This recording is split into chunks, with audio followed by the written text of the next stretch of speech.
과거의 원인으로 현재가 있습니다. 다시 현재의 원인으로 미래의 결과가 있습니다. 전생에서 쌓은 탐욕이 없는 마음은 현재까지 지속됩니다. 이렇게 해서 생긴 관용의 과보로 인하여 보시를 행하고 많은 이익을 얻습니다. 전생에서 쌓은 성냄이 없는 마음은 현재까지 지속됩니다. 이렇게 해서 생긴 자해의 과보로 인하여 계율을 지키고 불행으로부터 보호를 받습니다. 전생에서 쌓은 어리석지 않은 마음은 현재까지 지속됩니다. 이렇게 해서 생긴 지혜의 과보로 인하여 위파사나 수행을 해서 해탈의 기쁨을 얻습니다. 전생이란 금생에 태어나기 이전에 과거생, 금생에 태어난 일에 지금까지 살아온 모든 시간을 모두 포함한 것입니다. 이 생에서 쌓은 탐욕이 없는 마음은 다음 생까지 지속됩니다. 이렇게 해서 생긴 관용의 과보로 인하여 보시를 행하고 많은 이익을 얻습니다. 이 생에서 쌓은 성냄이 없는 마음은 다음 생까지 지속됩니다. 이렇게 해서 생긴 차의 과보로 인하여 계율을 지키고 불행으로부터 보호를 받습니다. 이 생에서 쌓은 어리석지 않은 마음은 다음 생까지 지속됩니다. 이렇게 해서 생긴 지혜의 과보로 인하여 위파사나 수행을 하여 해탈의 기쁨을 얻습니다. 수행자 여러분, 지난 시간에 이어서 계속해서 성냄에 대해서 말씀드리겠습니다. 혐오는 법에 대한 무지 때문에도 일어납니다. 무지하면 좋은 것을 나쁘게 보고 나쁜 것을 좋게 봅니다. 그래서 무지 앞에서는 무엇도 당해낼 수가 없습니다. 같은 것도 마음가짐에 따라서 전혀 다르게 받아들이는 것이 무지와 지혜의 차이입니다. 무지는 모르는 것을 부끄러워하지 않습니다. 그래서 몰라서 그랬는데 그래 어쩔 거야 라고 오히려 항의를 합니다. 모르는 것은 자랑이 아닙니다. 모르는 것을 부끄럽고 수치스럽게 생각해야 합니다. 그러나 무지는 양심이 없기 때문에 모르는 것을 오히려 위세로 생각합니다. 그래서 불필요한 혐오를 일으키는 것입니다. 수행자 여러분, 함께 수행을 하는 도반이 있는데 한 사람은 계속해서 수행을 하고 다른 한 사람은 중도에서 포기를 하였습니다. 그런데 포기를 한 사람이 수행을 계속하는 사람을 시기하고 질투한다면 지혜를 가진 사람이 아니고 그는 무지한 사람입니다. 이때 시기하는 사람은 자신이 무지한지를 결코 모릅니다. 사실은 그래서 시기를 하는 것입니다. 이때 상지의 무지함을 누구도 어쩌지 못합니다. 그러므로 시기를 받는 사람은 그냥 상대의 일이라고 알고 말아야 합니다. 그래서 상대로 인해 괴로움을 당할 때는 자신의 마음을 알아차려야 합니다. 상대에게 불쾌한 말을 들었을 때 우리는 상대에게 화를 냅니다. 그러나 위파사나 수행자는 이때 불쾌한 말이 상대의 불선으로 일어난 것이 아니고 이런 말을 들은 자신의 악업으로 인해서 생긴 결과라고 알아야 합니다. 그래서 스스로의 마음을 알아차리고 바로 가슴으로 와서 그 비난으로 인해서 생긴 느낌을 알아차려야 합니다. 어떤 형태로든 문제를 해결하려고 한다면 상대에게서 답을 구하려고 하는 것이 됩니다. 자신의 문제도 자신의 마음대로 할 수 없는데 어떻게 상대로 하여금 마음이 바뀌기를 기대할 수가 있겠습니까? 수행자 여러분, 우리는 어떤 사람에 대한 미움 때문에 많은 날을 지새우면서 괴로움을 겪습니다. 왜냐하면 어느 날 그가 내게 화를 내고 나를 비난한 사실 때문입니다. 그래서 많은 날들 동안 고통 속에서 그를 원망하며 고통스럽게 살아야 했습니다. 그러다가 어느 날 내게 화를 낸 사람에게 이렇게 말합니다. 그때 당신이 내게 이런 비난을 했기 때문에 당신은 잘못되었고 나는 이런 고통을 겪었다라고 말합니다. 이 말을 들은 상대는 내가 언제 그런 일이 있느냐고 반문합니다. 아니, 당신이 나를 비난한 것을 모르냐고 물으면 나는 그런 기억이 없다라고 말합니다. 이 얼마나 억울한 일입니까? 나를 가해한 상대는 잊어버려서 아무런 죄책감도 느끼지 못하고 자유로운데 당한 나는 그것을 기억하여서 오랫동안 고통 속에서 살아야 했다면 이것은 불공평한 일입니다. 바로 이 불공평을 조장한 사람은 누구입니까? 그것은 상대가 아닙니다. 상대가 화를 낸 뒤에 그것을 받아들여서 내 기억 속에 저장하고 계속 생각한 자신의 잘못이 문제인 것입니다. 그래서 상대의 잘못은 상대의 것으로 돌려야 하는 것입니다. 우리는 이처럼 뜻하지 않은 억울한 일을 당하면서 삽니다. 이것이 바로 자신의 무지 때문이라는 사실을 알아야 합니다. 수행자 여러분, 오직 문제를 해결할 수 있는 사람은 알아차릴 수 있는 자신이고, 그래서 자신이 자신의 업으로 돌리고 자신의 마음을 알아차려야 합니다. 상대의 변화는 기대할 수 없는 것이라면 내가 방관할 것이 아니고 자신의 알아차림으로 해결해야 답을 얻을 수가 있습니다. 남의 탓으로 돌리지 않고 자신의 탓으로 돌리는 것은 미덕일 뿐만 아니라 가장 이익이 큰 것이라서 우리가 반드시 실천해야 할 덕목입니다. 상대적인 세상에서는 어떤 경우에도 일정 부분의 자신의 과보도 착용합니다. 예를 들어 당신은 왜 그렇게 예뻐? 그래서 당신이 미워 죽겠어. 라는 말을 들었다면 사실은 예쁜 것도 상대를 자극하는 하나의 과보입니다. 세상의 과보란 이런 것입니다. 예쁜 내가 어떻게 하겠습니까? 미운 그의 마음은 그의 마음이지 내가 어찌 하겠습니까? 이러한 과보는 어떤 것이 되었거나 일어난 순간에 사라집니다. 그래서 현재에 나타난 태상을 알아차리면 불선 과보에 대하여 혐오스럽게 생각하는 마음이 적어집니다. 내가 잘나고 상대가 못난 것이나 내가 못나고 상대가 잘난 것이나 이것을 가지고 시시비비를 가리면 안 됩니다. 그러나 세상은 이런 과보가 모두 적용됩니다. 그래서 우리는 자신의 의지와 상관없이 어쩔 수 없는 과보 속에서 살아가야 하기 때문에 뜻하지 않은 봉변을 당할 수도 있고 뜻하지 않은 성냄을 당할 수도 있습니다.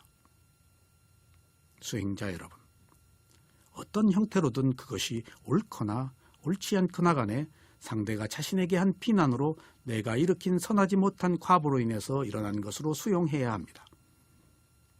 이렇게 받아들여야 이 과보심으로 인해서 새로운 선하지 못한 과보심을 일으키지 않습니다. 그렇지 않고 상대의 비난을 받아들이지 못하면 상대의 불선 과보심에 자신의 불선 과보심이 일어나 끝없이 주고받아야 합니다.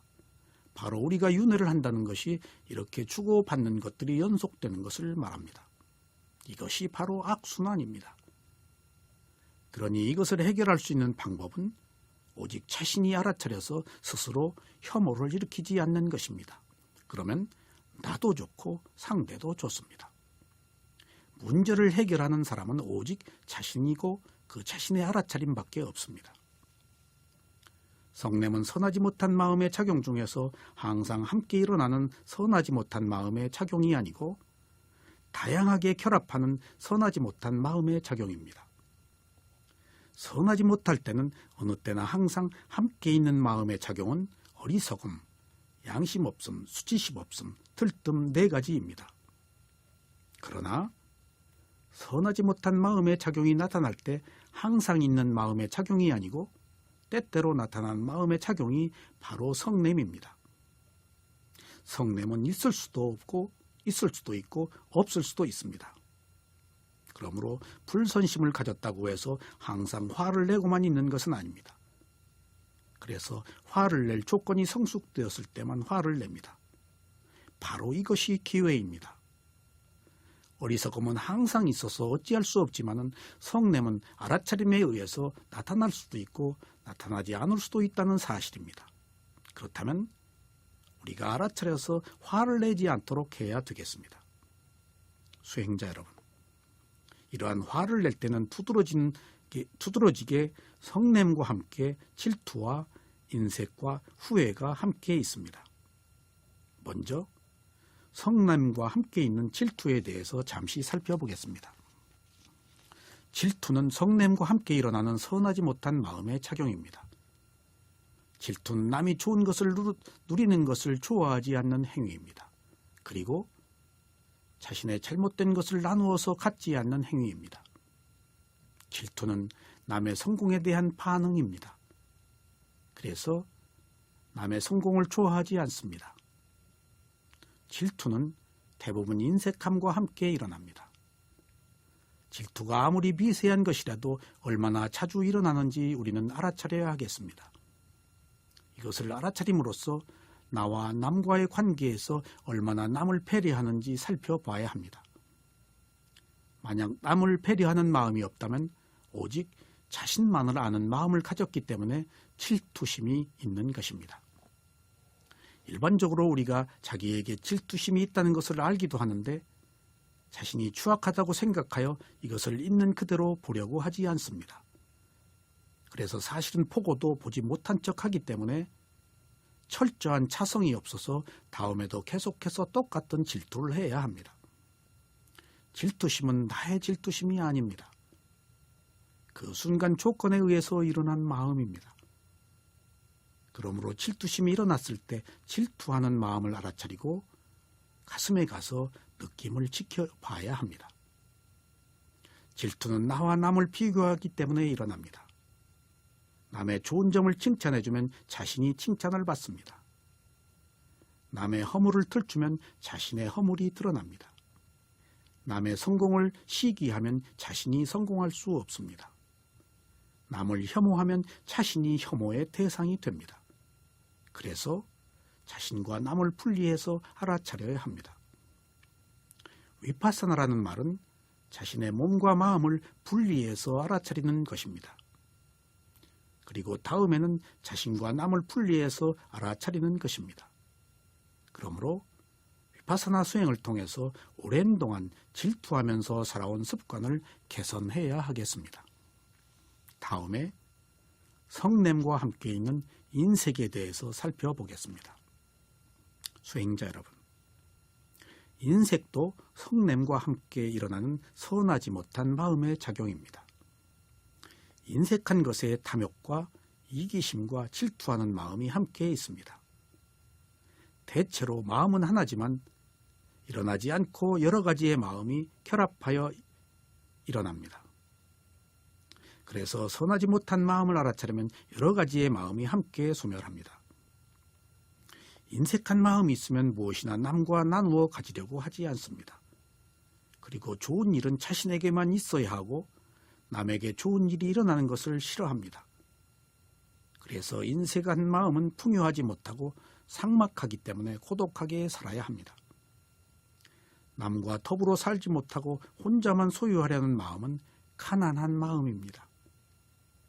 그래서 아무리 재물이 많다고 해도 그는 부자가 아닙니다. 바르게 사용하지 못하는 재물은 이미 재물이 아닙니다. 이처럼 재물이 아닌 것을 재물이라고 알고 있는 것이 바로 어리석음입니다. 인색한 마음은 자기가 가진 것을 숨깁니다. 자기가 가진 것이 드러나면 남에게 빼앗길까 봐서 오히려 없는 척합니다. 질투가 남의 성공을 바라지 않는 마음이라면 인색은 오히려 자신의 성공을 숨기는 마음입니다. 그러므로 인색한 사람은 위축된 채로 살아야 합니다. 그러므로 그가 가진 것은 그가 가진 것이 아닙니다. 그리고 인색한 마음은 자기가 가진 것을 사용할 줄 모릅니다. 그래서 남도 사용하지 못하고 자신도 사용하지 못합니다. 이것이 인색한 마음의 실제입니다. 누구도 사용하지 못하는 것을 얻기 위해서 온갖 잘못을 저질렀다면 이것은 더 큰 불선행에 속합니다. 인색하면서 남에게 베풀어도 이익을 위해서 베푸는 조건이 붙어 있다면 이것은 베풀어도 베푸는 것이 아닙니다. 그래서 바라는 것이 없는 공덕행은 바라는 것이 있는 공덕행은 그 공덕행의 의미가 반감됩니다. 바라지 않고 했으면 완전한 공덕이 될 텐데도 바라면서 했기 때문에 공덕의 과보가 줄어듭니다. 이것이 자연의 질서입니다. 남에게 베풀어도 자신에게 베풀지 않으면 인색한 것입니다. 자신에게 베풀어도 남에게 베풀지 않으면 인색한 것입니다.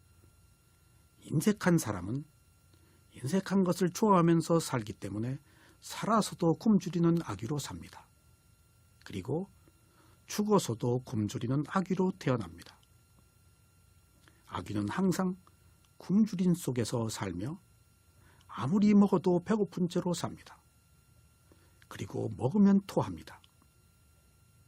이런 사람은 과거에도 아귀였으며 현재에도 아귀의 마음이고 미래에도 아귀로 살아야 합니다. 이것을 누가 결정합니까? 부처님께서 결정합니까? 아라한이 결정합니까? 아닙니다. 자신의 마음이 결정합니다. 그러므로 여러분들은 인색하다면 그것이 아귀의 마음이라고 알아야 하겠습니다.